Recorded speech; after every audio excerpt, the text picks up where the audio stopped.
Hello everyone, welcome to YouTube channel of SPC. आज हमारा क्या है, इलेक्ट्रोस्टैटिक का लेक्चर नंबर 4। लेक्चर नंबर 3 में हम लोगों ने क्या किया था? हम लोगों ने लेक्चर नंबर 3 में किसी इलेक्ट्रिक डाइपोल की वजह से क्या निकाल लिया था, इलेक्ट्रिक पोटेंशियल निकाल लिया था।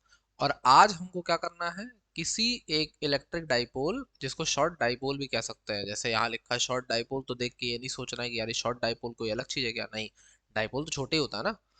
तो किसी इलेक्ट्रिक डाइपोल की वजह से हमको आज क्या निकालना है, इलेक्ट्रिक फील्ड इंटेंसिटी की वैल्यू को हम लोग क्या करेंगे, आज फाइंड आउट करेंगे। ठीक। चलो, तो सबसे पहली बात कि ये जो ग्रेडियंट है अपना, डेल ऑपरेटर जो है, जो हम लोगों ने कल पढ़ा था, कुछ चीजें पहले देखो इधर, कि वेक्टर ई क्या होता है, माइनस ग्रेडियंट ऑफ वी, माने कि माइनस डेल वी। ठीक। तो अगर पोलर कोऑर्डिनेट की बात करेंगे, किसकी बात करेंगे, पोलर कोऑर्डिनेट की। पोलर कोऑर्डिनेट कौन होते हैं, आर और थीटा।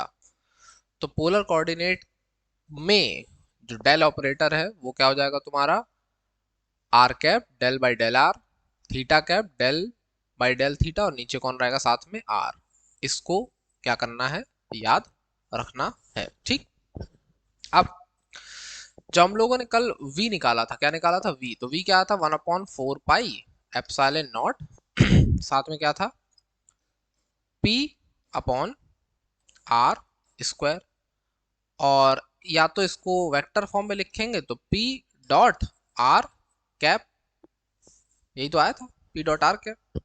ठीक है। अब r, यहां से डॉट प्रोडक्ट जब हम लोग हटाएंगे तो ये क्या बना था, ये बना था हमारा v equals to 1/4 pi epsilon naught p cos theta upon r square. ये हमारे पास कौन था, v था, माने इलेक्ट्रिक पोटेंशियल था। ठीक है। चलो, अब क्या करना है हम लोगों को, अब हम लोगों को निकालना है इलेक्ट्रिक फील्ड इंटेंसिटी। और हमें पता है कि इलेक्ट्रिक फील्ड इंटेंसिटी और इलेक्ट्रिक पोटेंशियल में क्या रिलेशन है, वो रिलेशन है ये। तो इसी रिलेशन का हम लोगों को क्या करना है, यूज करना है। ठीक है, इसी रिलेशन का क्या करना है हम लोगों को, यूज करना, और हमारा मैटर क्या हो जाएगा, सेट। ठीक, एक सेकेंड।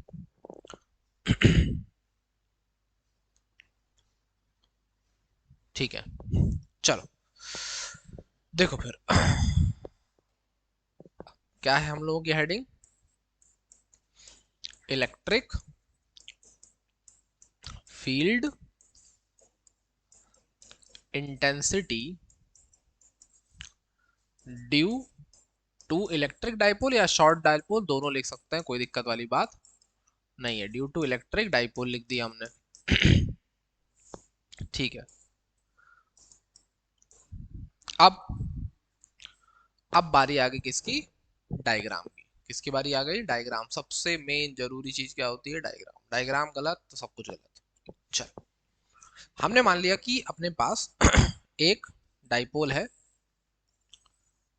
जिसमें यहां बैठा पॉजिटिव चार्ज और यहां बैठा नेगेटिव चार्ज। और डाइपोल की लेंथ कितनी है, 2l। डाइपोल की लेंथ हमने कितनी मान ली, कितनी है, 2l है। ठीक। फिर क्या होगा, हमने मान लिया कि भाई ये किसी पर्टिकुलर एक्सेस पे इस तरीके से रखा हुआ है, या नहीं मानोगे तो कोई बात नहीं, कुछ भी है, हमें क्या पता, कहीं भी रखा है। ठीक है। तो हमको क्या करना है, इस डाइपोल के मिड पॉइंट ओ से किसी पर्टिकुलर डिस्टेंस r पे, जिसका पॉइंट क्या है, P है, इस पॉइंट P का पोजीशन वेक्टर कौन है, R है, और इस पॉइंट P पे क्या करना है, इलेक्ट्रिक फील्ड इंटेंसिटी को फाइंड आउट करना है। और हम लोग तो जानते हैं, क्या जानते हैं, कि लैग तो नहीं हो रहा है, नहीं हो रहा है। ठीक है, हम लोग जानते हैं, क्या जानते हैं, कि इलेक्ट्रिक फील्ड इंटेंसिटी कैसी क्वांटिटी है, वेक्टर क्वांटिटी है। और अगर ये वेक्टर क्वांटिटी है तो इसके पास डायरेक्शन होगी, बिल्कुल होगी। तो एक बात ध्यान रखो, थोड़ा सा लैग कर रहा है मुझे ऐसा लग रहा है। चलो, चल तो रहा है, एक सेकेंड।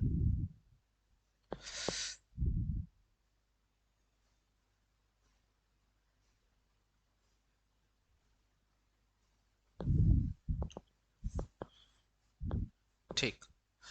इस पॉइंट पे भी क्या करना है हम लोगों को, इलेक्ट्रिक फील्ड की इंटेंसिटी फाइंड आउट करनी है। देखो, सीधी सी बात है कि जब भी पोलर कोऑर्डिनेट की बात करेंगे तुमको कौन से कंपोनेंट लेने हैं, दो। एक रेडियल, एक ट्रांसवर्स। ठीक है, कौन सा लेना है? एक रेडियल लेना है, दूसरा कौन सा लेना है? ट्रांसवर्स लेना है। ठीक, अब क्या होगा, अगर वेक्टर आर इधर है तो जो रेडियल कंपोनेंट है वो भी इधर ही होगा। माने जिस डायरेक्शन में तुम्हारा कौन है पोजीशन वेक्टर है, उसी डायरेक्शन में कौन होगा? रेडियल कंपोनेंट होगा। ठीक, और रेडियल कंपोनेंट से 90 डिग्री पे कौन होगा? ट्रांसवर्स कंपोनेंट होगा। मान लो कि ये यहां से एंगल थीटा बना रहा है और ट्रांसवर्स कंपोनेंट को हमने मान लिया क्या है? ई थीटा है। ठीक, और ये जो पॉइंट पी का कोऑर्डिनेट होगा ये क्या होगा? आर कॉमा थीटा होगा, क्योंकि पोलर कोऑर्डिनेट को हम लोग आर कॉमा थीटा लिखते हैं, ये सबको पता है। ठीक है, अब इन दोनों का जो रिजल्टेंट है वही क्या होगी? हमारी इंटेंसिटी होगी इलेक्ट्रिक फील्ड की। तो इन दोनों का जो रिजल्टेंट है उसको हम लोग मान लेते हैं कहीं इधर है।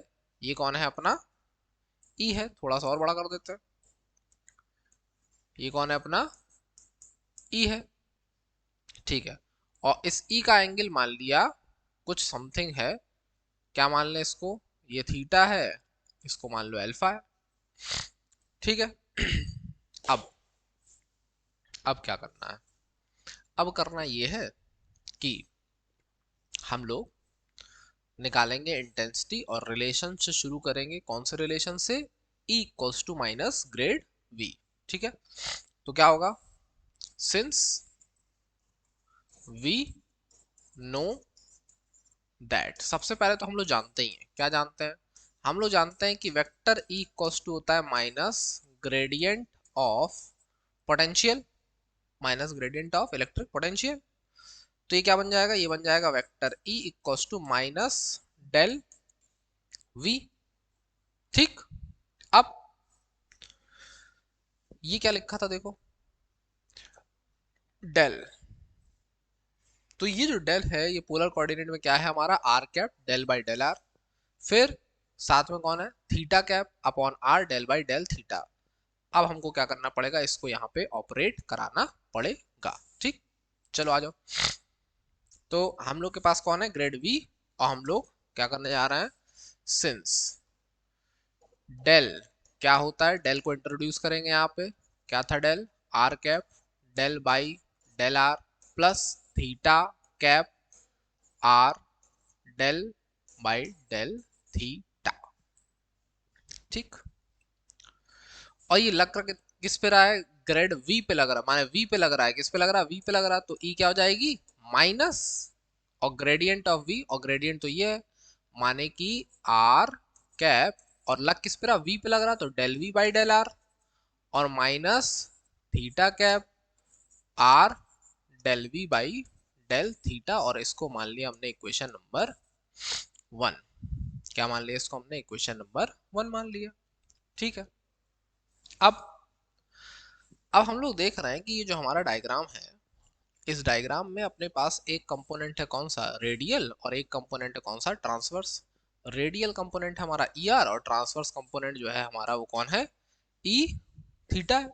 ठीक, तो इसका मतलब हमको अब क्या करनी है? पहले इन दोनों की वैल्यूज को फाइंड आउट करना पड़ेगा, और जैसे इनकी वैल्यूज को हम लोग फाइंड आउट कर लेंगे तो हमारा जो मैटर है वो क्या हो जाएगा? पूरी तरीके से सेट हो जाएगा। ठीक, बार बार ऐसा लग रहा है कि कुछ प्रॉब्लम आ रही है क्या आज?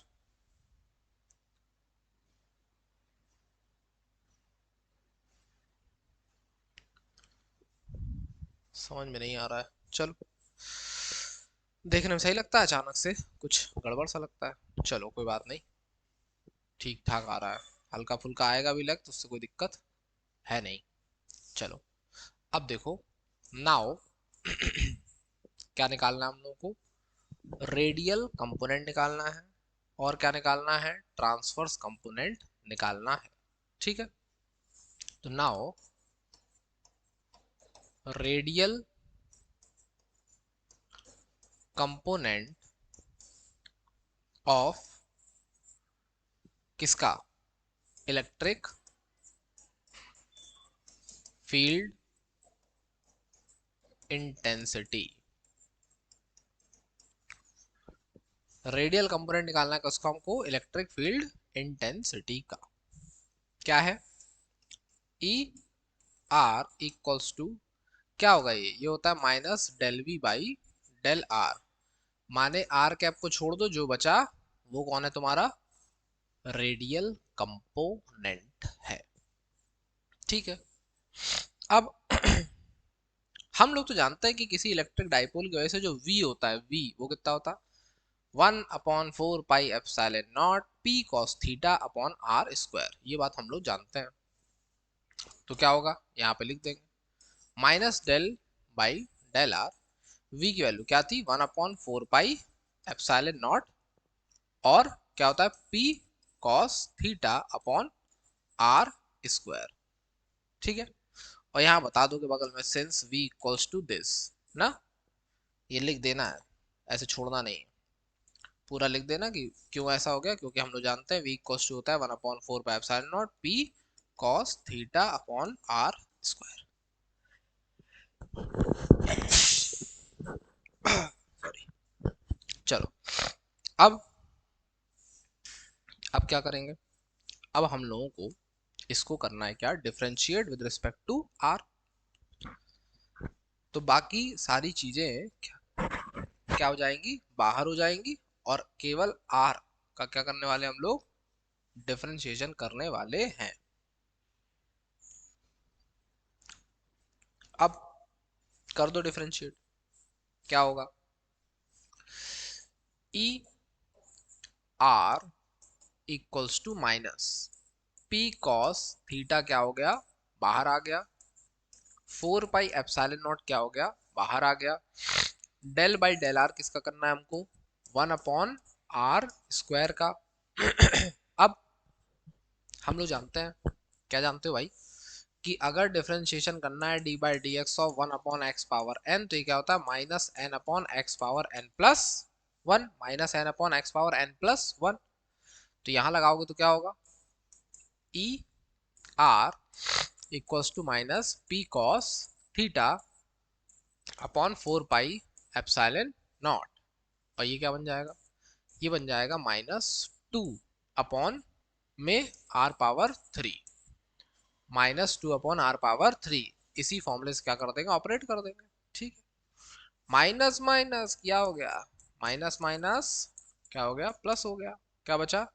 1/4 pi epsilon naught 2p cos theta upon में r³। ये बन गई इक्वेशन नंबर 2। ये हमने क्या फाइंड आउट कर लिया? इसका रेडियल कंपोनेंट। ठीक है। अब बारी आ गई दूसरे कंपोनेंट की, जिसका नाम क्या है? Transverse component. ठीक। तो ट्रांसवर्स कंपोनेंट कैसे फाइंड आउट करेंगे? देखो, ये जो बैठा है कौन? ये माने थीटा कैप को छोड़ दो, माइनस के साथ पूरा कंसीडर करना है। क्या? Del we by del theta, और साथ में कौन है? 1/r, और माइनस का साइन। ये कौन है तुम्हारा? Transverse component of electric field intensity. जुकाम हो गया है? चलो भाई, तो क्या होगा? Now transverse component of electric field intensity क्या होगा? डिनोट कर रहे हैं किससे? ई थीटा से। किससे डिनोट कर रहे हैं? E theta. कौन होगा? -1/r del v by del theta. अब क्या करोगे? जो वहां किया था, क्या किया था? v की वैल्यू पुट कर दी थी। कितनी थी? 1/4 pi epsilon naught p cos theta upon r square. यही थी वैल्यू। ठीक है। अब की बार डिफरेंशिएट करना है किसके रिस्पेक्ट में? थीटा के रिस्पेक्ट में। अब की बार डिफरेंशिएट करना है किसके रिस्पेक्ट में? थीटा के रिस्पेक्ट। ठीक, कर दो। तो ई थीटा -1/r, साथ में p 4 पाई एप्सिलॉन नॉट, और ये कौन बैठा, आर स्क्वायर, तो ये क्या बन जाएगा, आर का क्यूब। ठीक है, अब क्या करोगे, क्या करेंगे, अब डिफरेंशिएट करेंगे किसको, del by del theta cos theta को, और कॉस थीटा का डिफरेंशिएशन हम लोग जानते हैं कितना होता है, माइनस साइन थीटा होता है। क्या होता है, माइनस साइन थीटा, तो माइनस माइनस प्लस क्या बनेगा, 1/4 पाई एप्सिलॉन नॉट, और ये क्या बन गया, पी साइन थीटा, और साथ में क्या बन जाएगा हमारा, आर का क्यूब। ये कौन आएगा हमारा, ई थीटा। इक्वेशन नंबर बन गई हमारी 3। ठीक, क्या बन गई, इक्वेशन नंबर बन गई हमारी कौन सी, 3। अब अब क्या करोगे, अब हमको निकालना है क्या, अपना ई आर थीटा, माने जो हमारा पूरा का पूरा इलेक्ट्रिक फील्ड इंटेंसिटी है, अब हमको क्या करना है, उसकी बात करनी है। ठीक, तो क्या करें, अब दोनों को क्या करना पड़ेगा, रिजल्टेंट लेना पड़ेगा हमको, दोनों का क्या लेना पड़ेगा, रिजल्टेंट लेना पड़ेगा। तो देखो, हम लोग को पता है 11th क्लास में वेक्टर एडिशन पढ़ा है हमने, कि E इक्वल्स टू क्या हो जाएगा, ई आर, और साथ में क्या बन जाएगा, या तो एक काम करो, ऐसे नहीं, जो हमारा क्या था इक्वेशन थी कौन सी वाली, ये इक्वेशन 1 में हम लोग क्या करने वाले हैं, वैल्यूज पुट कर देते हैं, किससे, इक्वेशन 2 से और इक्वेशन 3 से। ठीक है, पुट कराओ, वैल्यू पुट कराएंगे तो क्या होगा, सबसे पहले ई आर की वैल्यू दिख रही है ये ना, ये ई आर ही तो है, ई आर माने del v minus del we by del are, और दूसरा वाला कौन था, दूसरा वाला था तुम्हारा -1/r del we by del theta, और ये कौन है, ई थीटा खुद है। माने कि इस इक्वेशन को हम लोग ऐसे भी लिख सकते थे, कैसे लिख सकते थे, कि ये इक्वेशन जो है, ये ई आर आर कैप है, और साथ में थीटा कैप ई थीटा है। ठीक है, आर कैप को आगे लिख लो, कोई दिक्कत नहीं है उससे, ऐसे कोई परेशानी वाली बात नहीं है। ठीक, अब कराएंगे हम लोग वैल्यू को पुट, पुट करा दो भाई, दोनों वैल्यू हमको दिख रही है, ई आर कौन है, 1/4 2 p cos theta upon r cube, और ई थीटा कौन है, 1/4 p sine theta upon r cube. ठीक है, यहाँ पे क्या था, 2p कॉस थीटा, यहाँ पे कौन है, p sine theta upon r cube. ठीक है, चलो बहुत बढ़िया, अब हम लोग इसकी वैल्यूज को पुट कराएंगे, तो ये क्या बना, r cap 1/4 pi epsilon naught 2p cos theta upon r cube, plus theta cap 1/4 pi epsilon naught p sine theta upon r cube. ये बना था हमारे दोनों वैल्यूज। अब एक काम करो, कि ये कौन है, वेक्टर ई, तो वेक्टर ई है, तो अगर हमको क्या चाहिए, इसका मैग्नीट्यूड, क्या चाहिए, इसका मैग्नीट्यूड चाहिए, तो हम लोग को पता है कि अगर कोई वेक्टर अपने पास है, वेक्टर आर, और ये है क्या, x i cap plus y j cap, तो इस वेक्टर का मैग्नीट्यूड कैसे लेते हैं, x square plus y square और अंडर रूट। ठीक है, आई कैप जे कैप को क्या करेंगे, वहां से हटाने वाले हैं, हटा दो। देखो, यहाँ भी अपने पास क्या है, सेम सिचुएशन है, तो क्या बनेगा, सेम सिचुएशन में क्या किया हमने, 2p cos theta upon 4 pi epsilon naught r cube का क्या कर दिया, स्क्वायर कर दिया, साथ में आर कैप को हटाइए, यहाँ पे 1/4 pi epsilon naught p sine theta upon में आर क्यूब, इसका भी क्या कर दो स्क्वायर, और क्या ले लो, होल का अंडर रूट, होल का क्या ले लिया, अंडर रूट ले लिया। अब क्या करोगे, अब तो सिंपल सी कैलकुलेशन है, क्या होगा, जो जो स्क्वायर में वो बाहर आने वाला है। तो हम लोग देख रहे हैं कि बाहर कौन आ रहा, पी बाहर आ रहा। देखो यहाँ से कौन बाहर आ रहा, पी। यहाँ से कौन बाहर आ रहा, 4 पाई एप्सिलॉन नॉट आर का क्यूब। ठीक, यहाँ क्या बचा, यहाँ बचा हमारा 2 का स्क्वायर 4 कॉस स्क्वायर थीटा, और यहाँ पे क्या बचा, प्लस साइन स्क्वायर थीटा। ठीक है, अब क्या करोगे, अब क्या करना है, देखो 4 pi epsilon naught r cube, तुमने इसको क्या लिख दिया, 3 कॉस स्क्वायर थीटा, और साथ में plus cos square theta plus sine square theta. तो ये दोनों मिलके क्या हो गए, 1।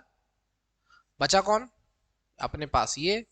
तो इलेक्ट्रिक फील्ड इंटेंसिटी जो हमारी है, अगले पेज पे लिख देते हैं, वो कितनी आने वाली है, ई का जो मैग्नीट्यूड है वो आया कितना, 1/4 pi epsilon naught p upon r cube, और अंदर कौन बच गया, 3 कॉस स्क्वायर थीटा प्लस 1। और ये क्या है हमारा, electric field intensity due to short dipole का फॉर्मूला है।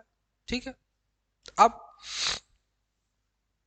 एक बात बताओ, ये फॉर्मूला तुमको जब तुम क्लास 12th में थे तो तुमको डायरेक्ट बताया गया होगा ना, कि जो इलेक्ट्रिक फील्ड होती है किसी डाइपोल की, वैसे क्या होती है, 1/4 pi epsilon naught p upon r cube under root 3 cos square theta plus 1। और आज तुम बीएससी सेकेंड ईयर में आने के बाद क्या कर रहे हो, इसका डेरिवेशन देख रहे हो कि यार ये क्या है डेरिवेशन हमारा, अच्छा ये है। ठीक है, तो अब एक्सियल नॉन एक्सियल जो बार बार कहा जाता है, अगर उसकी हम लोग बात करें तो क्या होगा, फॉर एक्सियल पोजीशन क्या होगा, थीटा की वैल्यू हो जाएगी कितनी, 0। एक्सियल पोजीशन के लिए थीटा कितना हो जाएगा, 0 हो जाएगा। और अगर 0 हो गया तो क्या बनेगा, कॉस 0 की वैल्यू कितनी जाएगी, 1। तो हमारा जो ई कौन आने वाला है, एक्सियल, ये बनेगा 1/4 pi epsilon naught p upon r cube. ये बन गया क्या, 3 कॉस 0 की वैल्यू 1 प्लस 1, 3 प्लस 1 4, 4 का अंडर रूट 2। तो क्या बन गया, 1/4 pi epsilon naught 2p upon r cube. अब याद आया होगा कि हाँ हाँ हाँ यही तो आया था, जो हम लोग ई एक्सियल निकालते थे क्लास 12th में, वो क्या आता था, यही आता था, 2p अपॉन आर क्यूब। ठीक है, फिर बारी आ रही इसकी नॉन एक्सियल की, इक्वेटोरियल की। तो इक्वेटोरियल के लिए क्या कर दें, इक्वेटोरियल देखो,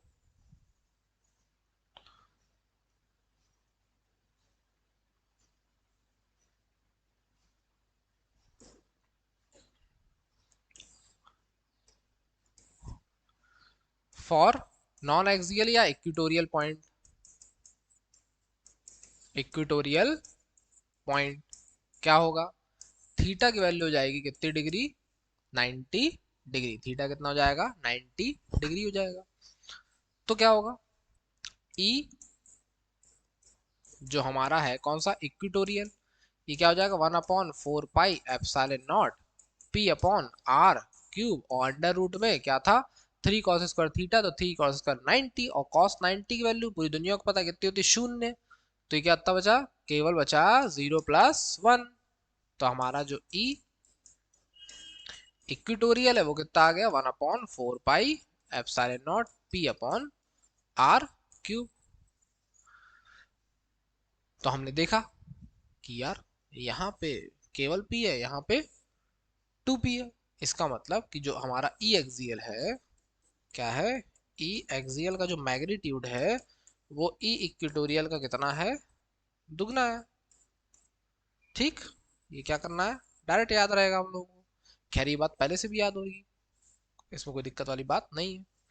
अच्छा वापस से आ जाओ एक चीज, आओ चलते हैं डायग्राम में। जो हमारा डायग्राम था क्या था, ये डायग्राम को अगर हम लोग देखें तो हम लोग देख रहे हैं कि ई आर ऐसे जा रहा, ई थीटा ऐसे जा रहा, और ई भाई साहब अपने ऐसे जा रहा है। और वेक्टर को हम लोग खिसका सकते हैं ऐसे, इस वाले वेक्टर को यहाँ ला सकते हैं, सबको पता है ये बात, क्योंकि हाँ ला तो सकते हैं। तो क्या होगा देखो, इसको हमने दिखा दिया तुमको ऐसे कि ये कौन है तुम्हारा ई आर है, और ये कौन है, ये है तुम्हारा ई थीटा है, और ये कौन है, ये है तुम्हारा रिजल्टेंट ई। ठीक, और यहाँ एंगल कितने का था, अल्फा का था, यहाँ वाला जो एंगल था वो कितने का था, हमारा अल्फा का था। ठीक है, अब हम लोग को पता है कि टेन अल्फा कितना हो जाएगा यहाँ पे, टेन अल्फा जो होगा ये बनेगा E theta upon E R, और ई थीटा की वैल्यू क्या आई थी, ई थीटा आया था हमारा 1/4 pi epsilon naught P sine theta upon में आर क्यूब, और ई आर क्या आया था, ई आर आया था 1/4 pi epsilon naught 2p cos theta upon r cube. तो हमने देखा कि इससे ये कट गया, p ने p को काट दिया, आर क्यूब ने आर क्यूब को काट दिया, बचा कौन, बचा हमारे पास केवल टेन अल्फा इक्वल्स टू 1/2 और sign theta upon cos theta क्या होता, टेन थीटा। ठीक है, क्लियर बात है एकदम। अब अगर यहां से हमको थीटा की वैल्यू चाहिए हो, किसकी वैल्यू, थीटा की वैल्यू, तो थीटा क्या आएगा, माने जो हमारा पोलर कोऑर्डिनेट था आर थीटा, उसमें थीटा वैल्यू क्या होगी, तो हम लोग बोलेंगे, क्या बोलेंगे कि ये टू चला गया यहाँ, टू टेन अल्फा, और ये आ गया कौन, टेन इनवर्स, तो ये थीटा है और ये अल्फा है, केवल अल्फा चाहिए तो अल्फा को लिख दो, अल्फा इक्वल्स टू इसको उधर फेंक दिया, तो टेन इनवर्स 1/2, साथ में कौन आ जाएगा, टेन थीटा। तो चाहे अल्फा पूछे चाहे थीटा पूछे, जो पूछ ले, ये कौन है, रिजल्टेंट इलेक्ट्रिक फील्ड का डायरेक्शन है, कौन है, अल्फा कौन है, रिजल्टेंट इलेक्ट्रिक फील्ड का डायरेक्शन हमारा शो कर रहा है। ठीक, अगर इक्विटोरियल और उसकी जो बात कर रहे हैं हम लोग, किसकी बात कर रहे हैं, यहाँ पे क्या आ गया, alpha equals to tan inverse 1/2 tan theta. हम लोग कह रहे हैं कि यार एक्सियल पॉइंट पे थीटा क्या होता, जीरो होता, तो जरा यहाँ जीरो रख दो, तो अल्फा कितना हो जाएगा, टेन इनवर्स 1/2, और टेन जीरो कितना होता, जीरो, तो ये क्या बन जाएगा, टेन इनवर्स जीरो, तो अल्फा की वैल्यू भी कितनी हो जाएगी यहाँ पे, जीरो। ठीक है, और अगर मान लो इक्विटोरियल की बात करें, थीटा क्या हो जाए, 90, इक्विटोरियल की बात करो थीटा क्या हो जाए, 90 हो जाए, तब क्या करोगे, तब alpha equals to tan inverse क्या था 1/2, और साथ में टेन 90, और टेन 90 की वैल्यू, टेन 90 की वैल्यू कितनी होती, अनडिफाइंड, क्या होता है, अनडिफाइंड होता है, जो माने इनफाइनाइट रख दो, तो ये कितना हो जाएगा पूरा इनफाइनाइट, तो टेन इनवर्स क्या बचेगा, इनफाइनाइट, और टेन में इनफाइनाइट किसकी वैल्यू होती, 90 की, तो फिर से क्या बन जाएगा, अल्फा की वैल्यू 90। ठीक, क्लियर कट बात। तो ये जो है हमारा क्या हो गया, इलेक्ट्रिक फील्ड इंटेंसिटी हम लोगों ने फाइंड आउट कर ली, किसके लिए, शॉर्ट डाइपोल के लिए।